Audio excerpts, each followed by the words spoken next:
ये माता पार्वती जी की गोद है। तो पार्वती जी को पूरे मंदिर में कहीं ढूंढने की जरूरत नहीं है। जो जलाधारी है पार्वती जी की गोद है।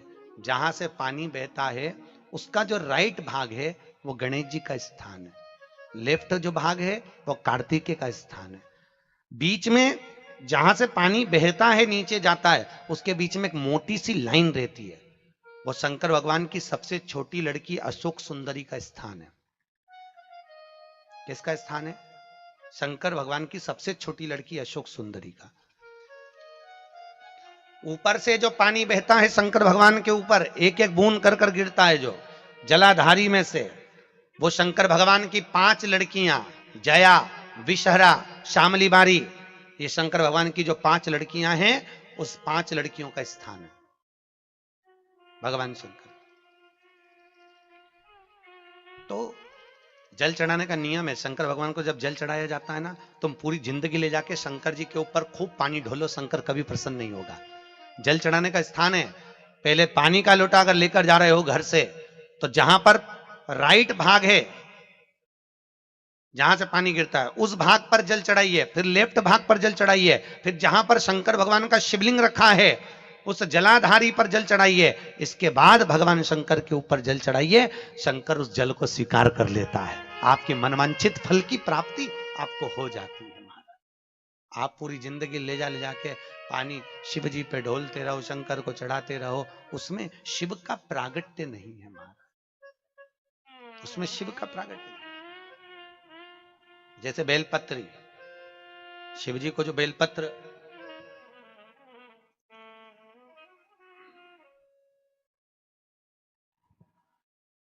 समर्पित करी जाती है, उस बेलपत्र का भी भाग स्थापित है। जब आपका बच्चा एग्जाम देने जा रहा है, पढ़ाई करने जा रहा है और पास नहीं हो रहा है, या उसको आपको लग रहा है इसने पढ़ाई नहीं करी, पास नहीं होगा, तो शहद, बेलपत्री की बीच वाली पत्ती पर शहद लगा लीजिए और शंकर भगवान के शिवलिंग पर जाकर उसको बच्चे के हाथ से चिपकवा दीजिए।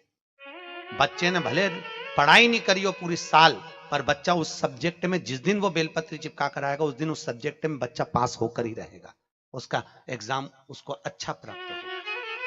शहद लगा। आप यदि कोई कार्य के लिए जा रहे हो, लड़का लड़की का संबंध करने के लिए जा रहे हो और संबंध नहीं हो रहा, तो पहली बार आपको लड़का अच्छा लग रहा है कि इस लड़के से संबंध होना चाहिए, या ये लड़की अच्छी लग रही है इससे संबंध होना चाहिए, तो बेलपत्री चढ़ाने से पहले एक काली मिर्ची शंकर भगवान के शिवलिंग पे समर्पित करके, फिर ये बेलपत्री की जो डंडी है जहां आप बैठे हो उससे ठीक विपरीत की डंडी होना चाहिए और शंकर को समर्पित कर दीजिए, संबंध पक्का हो जाएगा। जिससे चाहो आप उससे संबंध कर सकते। बेलपत्र का शिव को समर्पित है। 5 जगह पर बेलपत्र चढ़ाना जरूरी होता है सावन के महीने में। कहां पर? 5। पहली बेलपत्र भगवान नंदीश्वर के ऊपर, नंदी के ऊपर। दूसरी बेलपत्र भगवान जहां गणेश जी महाराज विराजमान है उस जगह पर। तीसरी बेलपत्र जहां पर भगवान शंकर का शिवलिंग रखा हुआ है उस जलाधारी पर। चौथी बेलपत्र जहां से पानी गिर रहा है बूंद बूंद उस पात्र पर। और 5वीं बेलपत्र शंकर भगवान के शिवलिंग के ऊपर चढ़ाना जरूरी है। डंडी कहां होना चाहिए? आप बैठे हो आपके ठीक विपरीत की ओर शिवलिंग में चढ़ाते समय डंडी का भाग होना चाहिए महाराज, ठीक विपरीत। कई लोग डंडी का भाग गणेश जी की साइड कर देते, जहां से पानी बहता है उस ओर डंडी रख देते, पर डंडी का भाग पीछे महाराज, डंडी का भाग पीछे की ओर, समर्पण शिव का। बेलपत्र शंकर को अति प्रिय, शिव को।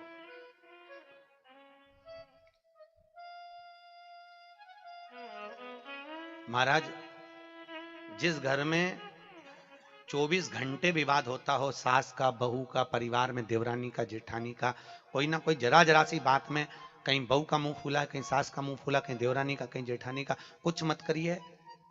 सोमवार की अष्टमी पड़ने वाले दिन शंकर के मंदिर में जाइए, एक बेलपत्र लीजिए, बेलपत्र की ये डंडी श्री शिवाय नमस्तुभ्यम। जैसे भागवत का मूल मंत्र होता है ओम नमो भगवते वासुदेवाय, उसी तरह शिव महापुराण का मूल मंत्र है श्री, बोलिए श्री शिवाय नमस्तुभ्यम। फिर से बोलो, श्री शिवाय नमस्तुभ्यम। ये शंकर जी की शिव पुराण का मूल मंत्र है। 1000 महामृत्युंजय का जाप कर लीजिए और एक बार मुख से श्री शिवाय नमस्तुभ्यम बोल लीजिए। बस ये बोलकर इस डंडी को, अपना नाम और गोत्र बोलकर, जहां से पानी गिरता है उस पात्र में इस डंडी को अंदर लगा दीजिए और 1 लोटा पानी दूध में मिलाकर चढ़ा दीजिए। घर में शांति हो जाएगी, कभी किसी का क्लेश नहीं होगा, कभी क्लेश नहीं हो सकता, कहीं विवाद नहीं हो सकता। आपका गोत्र और नाम बोलकर समर्पित करिए प्रेम से, करुणा का भाव। मंत्र कौन सा बोलना है? फिर से बोलो, श्री शिवाय नमस्तुभ्यम।